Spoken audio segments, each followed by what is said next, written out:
आज हम सबसे पहले बात करेंगे सबसे बड़ी इंटरनेशनल खबर की। अमेरिका के एक बहुत बड़े जनरल ने दावा किया है कि वैगनर चीफ मारा जा चुका है और इस दावे के पीछे कुछ बहुत बड़े सबूत जिनके बारे में इस वक्त पूरी दुनिया के अखबारों में जबरदस्त चर्चा हो रही है।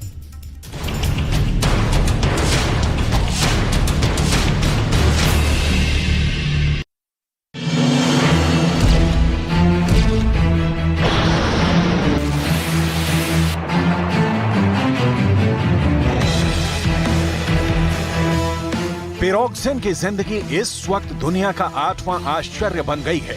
आखिर पिरोक्सिन के साथ क्या हुआ? पुतिन के खिलाफ बगावत करने वाले पिरोक्सिन को क्या काल कोठरी की सजा दे दी गई है या फिर वैगनर चीफ पिरोक्सिन मारा जा चुका है?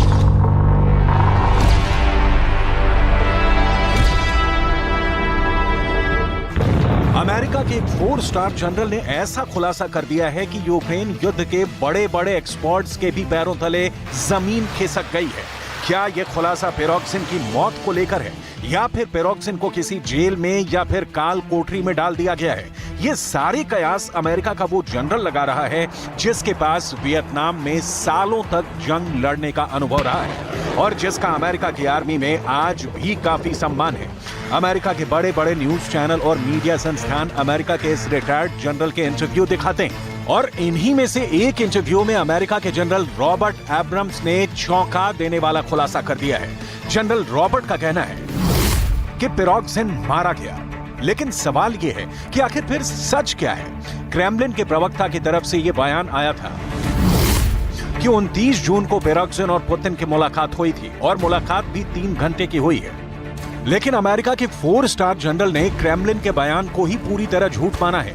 आखिर क्या कहा है अमेरिका के इस जनरल ने जिसके बयानों ने यूक्रेन की जंग में खलबली सी मचा दी है? क्या बाइडेन के इशारे पर अमेरिका के जनरल इस तरह के बयान दे रहे हैं ताकि रूस के अंदर गृह युद्ध फैल जाए? कैसे पुतिन के घर में ही आग लगाने की पूरी कोशिश चल रही है? ये सब कुछ आपको बताने वाले हैं, लेकिन सबसे पहले शुरुआत होगी अमेरिका के इस जनरल के इंटरव्यू में दिए गए बयानों से। अमेरिका के रिटायर्ड जनरल रॉबर्ट एब्रम्स ने दावा किया है कि शायद ही हम कभी पिरोक्सिन को फिर से सार्वजनिक रूप से देख पाएंगे। पिरोक्सिन को या तो मार दिया गया है या फिर उन्हें काल कोठरी में डाल दिया गया है।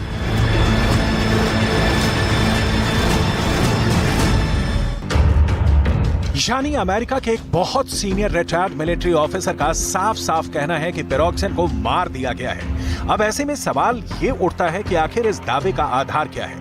दरअसल अमेरिका के रिटायर्ड जनरल रॉबर्ट एब्रम्स का मानना है कि 23 से 24 जून के 48 घंटों में वैगनर चीफ पिरोक्सिन की बगावत की तस्वीरें सामने आई थी और इसके बाद से आज तक वैगनर चीफ पिरोक्सिन की कोई भी तस्वीर सामने नहीं आई है। यानी पिरोक्सिन को लेकर तमाम तरह की खबरें ही आती रहीं, लेकिन खबरों से जुड़ी कोई तस्वीर कभी नहीं आई। पिरोक्सिन सोशल मीडिया पर काफी एक्टिव रहता है और वो कई बार खुद भी सेल्फी कैमरे से बयान रिकॉर्ड करके सोशल मीडिया पर, खासकर टेलीग्राम पर अपलोड करता रहा है। वैगनर चीफ को करीब से जानने वाले लोग ये बताते हैं कि पिरोक्सिन को सोशल मीडिया एप्लीकेशन टेलीग्राम पर वीडियो पोस्ट करने की आदत है। यहाँ तक कि कई बार पिरोक्सिन ने पूरे दल बल के साथ अपनी वैगनर आर्मी के साथ की वीडियो और तस्वीरें टेलीग्राम पर पोस्ट की हैं। लेकिन सवाल यह है कि आखिर इतना सोशल मीडिया फ्रेंडली शख्स अचानक सोशल मीडिया से ही गायब कैसे हो गया? आखिर क्यों 23 जून की बगावत के बाद अब तक पिरोक्सिन का कोई भी टेलीग्राम वीडियो मैसेज नहीं आया है? आखिर अचानक कहां चला गया पिरोक्सिन? पिरोक्सिन को धरती निगल गई या आसमान खा गया, या फिर वाकई में पिरोक्सिन पुतिन के गुस्से का शिकार हो गया, या फिर यूं कहें कि पुतिन का कोप भाजन हो गया? पिरोक्सिन से जुड़ी कुछ महत्वपूर्ण खबरों पर गौर करना बहुत जरूरी है। बेलारूस के राष्ट्रपति लुकाशेंको ने यह दावा किया कि पिरोक्सिन बेलारूस पहुंच चुका है, लेकिन बेलारूस से पिरोक्सिन का कोई भी वीडियो या तस्वीर सामने नहीं आई। इसी तरह कई ब्रिटिश अखबारों ने यह खबर भी प्रकाशित की थी कि पिरोक्सिन एक ऐसे होटल में रुका हुआ है जहां उसके कमरे में कोई खिड़की ही नहीं है, लेकिन इसकी भी कोई तस्वीर या वीडियो सामने नहीं आया है। इतना ही नहीं, जरा क्रेमलिन के उस बयान पर भी एक बार गौर कीजिए जो रूस के राष्ट्रपति भवन के प्रवक्ता दिमित्री पेस्केव की तरफ से दिया गया था और जिसमें यह दावा किया गया था कि 29 जून को पुतिन और पिरोक्सिन की मुलाकात हुई है।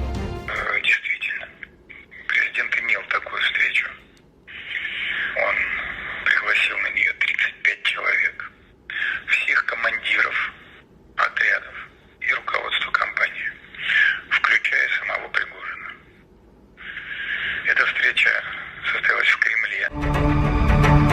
मामला बिल्कुल शीशे की तरह साफ है।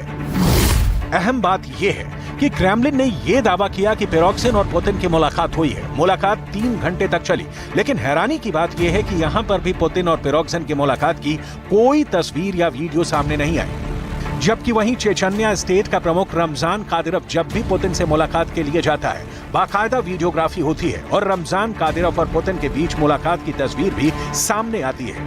यहाँ तक कि जब रमजान कादिरोव का बेटा पुतिन से मिला तो उसकी भी तस्वीरें सामने आई। लेकिन बड़ा सवाल यह है कि आखिर पुतिन के साथ पिरोक्सिन की मीटिंग की तस्वीरें क्यों नहीं सामने आई। पिरोक्सिन की लेटेस्ट तस्वीर वही है जब उसने 23-24 जून को पुतिन के खिलाफ रोस्तोव शहर में बगावत कर दी थी।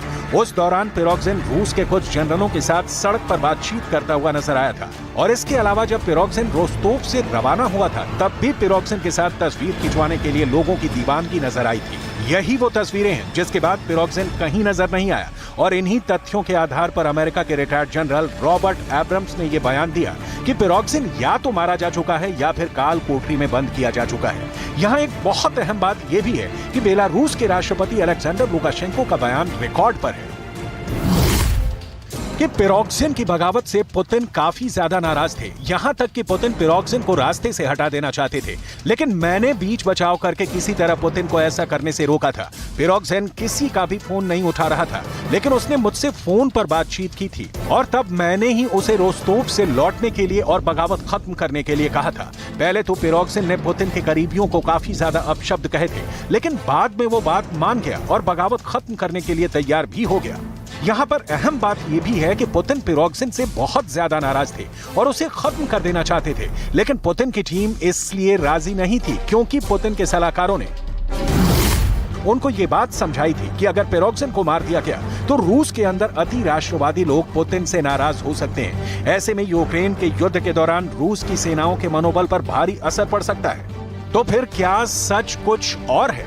क्या पिरोक्सिन को बेलारूस भेजा ही नहीं गया और दुनिया को दिखाने के लिए और भ्रम पैदा करने के लिए यह दावा किया गया कि पिरोक्सिन को बेलारूस भेज दिया गया है? और ऐसा हो सकता है कि पिरोक्सिन को कैद में ले लिया गया हो। वैसे भी रूस के तमाम संसाधनों पर पुतिन का पूरा कंट्रोल है। यहाँ तक कि रूस के अंदर स्टेट मीडिया यानी सरकारी मीडिया भी पुतिन के इशारों पर ही काम करता है।